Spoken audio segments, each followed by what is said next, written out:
the drama in this building is never ending. It doesn't have to do with me, but the amount of stuff that I hear on a daily basis, I'm just like, what is wrong with you people? Gosh, there's literally always something.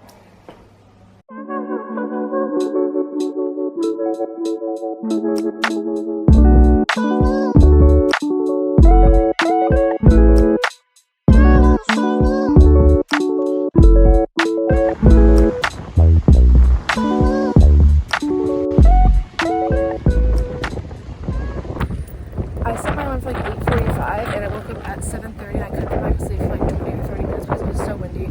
I woke up like 5 times throughout the night because of the wind. But eventually I fell back to sleep until like 8:30. But the wind here is no joke. You can probably see it from the choppy waves in the other videos I took, but yeah.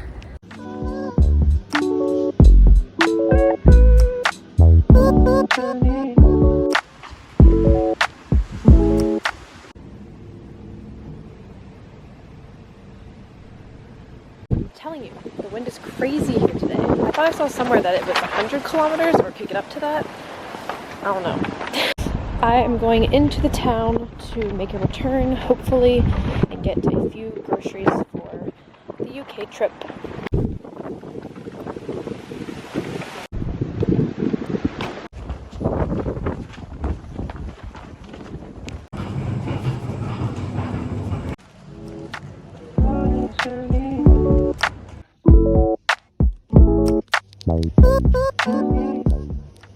I never showed the souvenir I got in Nice, but I got this little bag. I love it so much. It is so cute, and it was only €6 at the little farmer's market that we went to on Sunday. I am so happy about it. I already owned that. I just tied it on there. And I don't know if I ever showed this, but oh no. I thought I had gone missing for a second, but I got this ring when we went to Lucerne, and it is my favorite piece of jewelry that I own. It is so cool. My room is very much a mess right now. I have stuff everywhere, but I just want to finish this paper before I do anything else. Tonight, we spent $700 on mostly accommodations and travel in the UK. We have not yet booked our excursions, and there's still food. So I think it's safe to say that I will not be eating on this trip.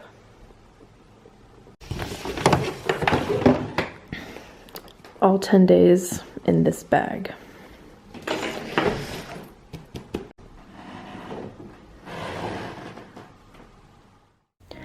Our 10-day trip started with 2 train rides to the Malpensa airport in Milan, and then we got on EasyJet, which our tickets were only like $60. That was amazing. And we had a 2-hour flight to the Gatwick airport in London. Our first impressions of London were incredible. It was so beautiful at night, and we had about a 30-minute walk from the train station to our hostel.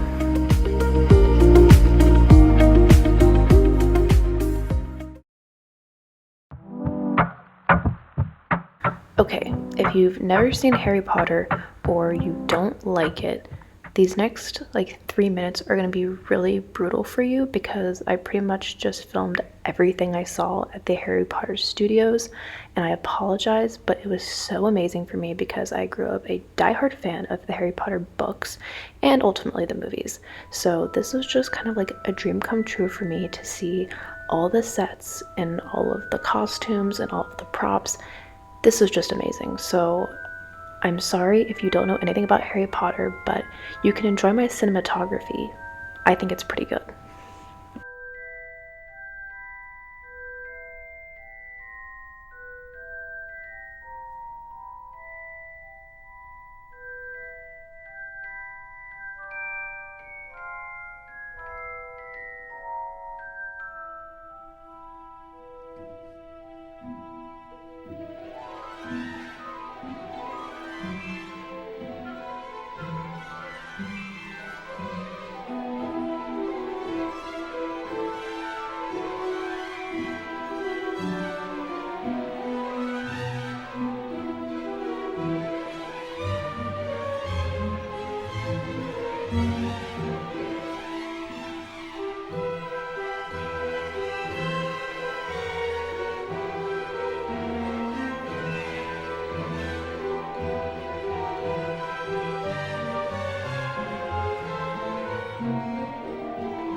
congrats, you made it through Harry Potter World.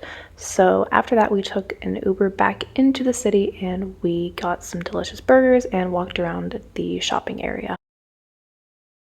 Little kids like his children's. My friends all went to go see Mamma Mia, so I didn't want to do that. And I decided to go shopping by myself, and I'm gonna try to take the tube or walk back by myself. We'll see.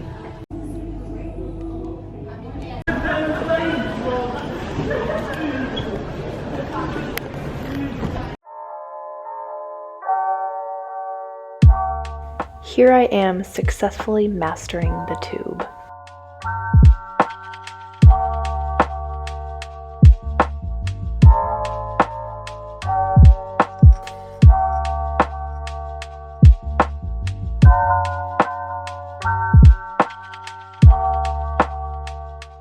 The next morning we got up around 6:30 to go catch a tour bus at 8, but luckily there was a very pretty sunrise.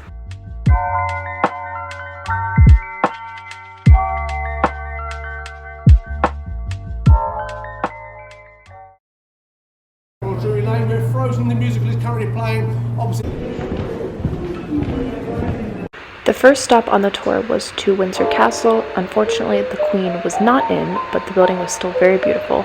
We could not film on the inside, which was kind of a bummer, but I did get some nice little shots of the outside. It was very pretty, and I kind of wish we would have had more time here. We also watched the changing of the guard, and that was very interesting, but one of my favorite parts of the day.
After Windsor Castle, our next stop was in Stonehenge, and our Uber driver from the day before talked a lot of crap about it and said it wasn't worth it, but I actually kind of enjoyed it. It was cool, but I wish I could have walked amongst the rocks. There are also a lot of really cute sheep, and that definitely amped up the experience.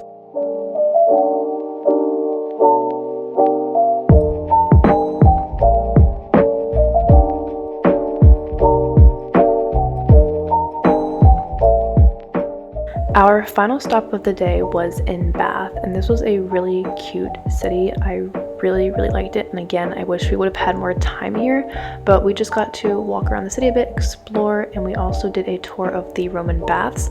I was under the impression that I'd be able to get in some baths in Bath, but it turns out if I had in fact jumped in the pool that we toured, I probably would have died. So glad I didn't do that, but I was really disappointed that I didn't get to get in any baths because I even brought my bathing suit.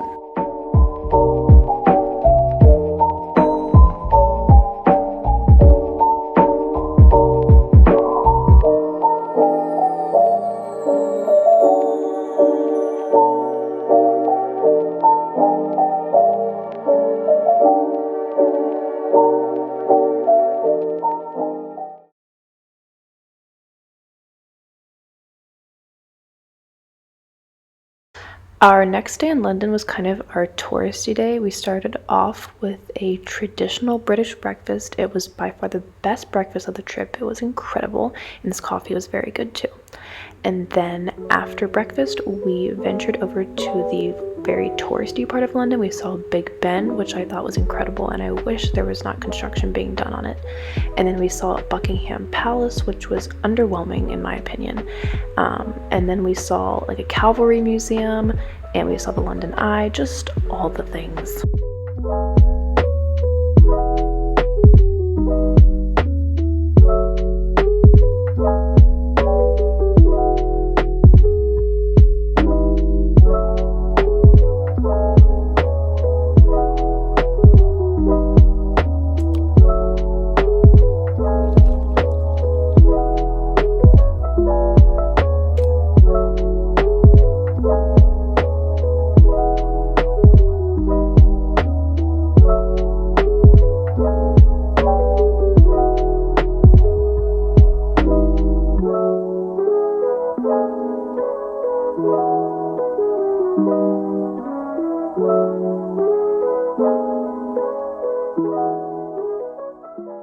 We ended the day by going to a fish and chips restaurant. I did not get the fish, I got fried cheese, and it was delicious.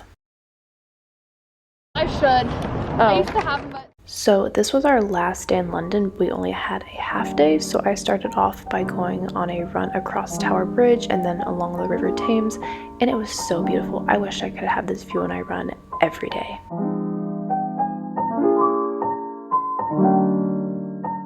After my run and after everyone got ready for the day, we went and got breakfast at a place called Grounded, and then we actually came back to Tower Bridge because it was only like 7 or 8 minutes from our hostel and not everyone had seen it yet, so we walked across it just for fun, and that was kind of our last little hurrah of the trip.